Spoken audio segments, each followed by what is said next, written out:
welcome to The Wake Up. I'm Dr. Jetta Robinson. I'm a licensed clinical professional counselor with expertise and certification in grief and trauma. Many times throughout the pandemic, we haven't been able to fully address our physical losses as we've been distanced from our loved ones.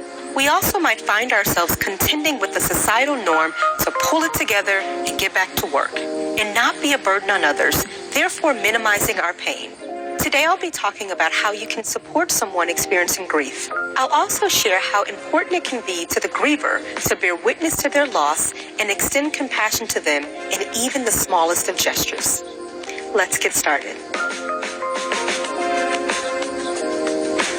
I like to teach people an acronym I created called ACT, which stands for Acknowledge, Companion and Compassion, and Talker Tool.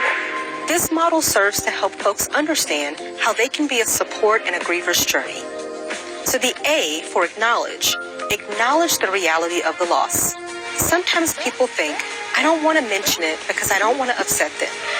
The griever might feel like people are tiptoeing around them, not addressing the elephant in the room. And the onus to bring it up is then on them. It's okay to gently bring up their loss. They know it happened, and they probably haven't stopped thinking about it. Even when they're having moments of peace and joy, the grief is still hanging back there. And so you saying, I'm really sorry for your loss, is not going to create further damage than the loss itself.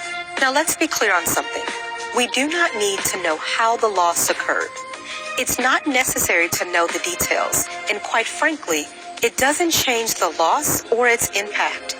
Use the words that your friend, loved one, or colleague use to describe their loss, and follow their lead on how they talk about it. If they share that they lost their grandfather and keep it at that, express condolences that they lost their grandfather. Using their own language is the safest way to honor what they're experiencing, so pay close attention to those nuances. But again, at the very least, acknowledge that their loss happened. Next, the C in the ACT model stands for compassion and companion. This is the part I find has been hardest for some people to do because there's no time frame on how long you stay in this space. Compassion means you want to create an empathic stance whenever you're with them.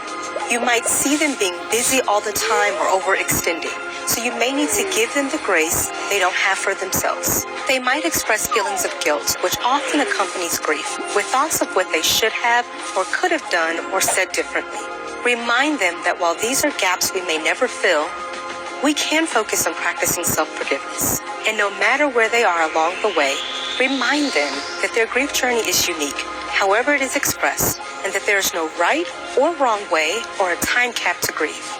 The companion part is being present. If you can, sit with them. You don't actually have to talk. Sometimes they just don't want to be alone with their thoughts.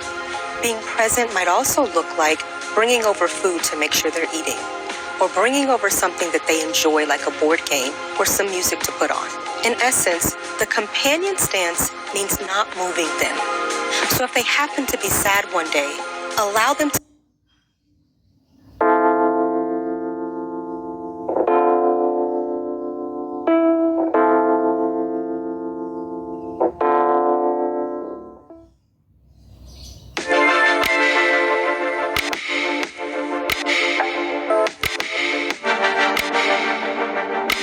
Meditation is a funny thing. There's no goal. There's no one measuring our progress. It's more about the journey than it is about the destination. And yet sometimes, without any objective measure, we can't help but wonder if we're making any progress. We might even begin thinking about the meditation during the meditation. Is it working? Am I doing it right? When's this quiet mind going to show up?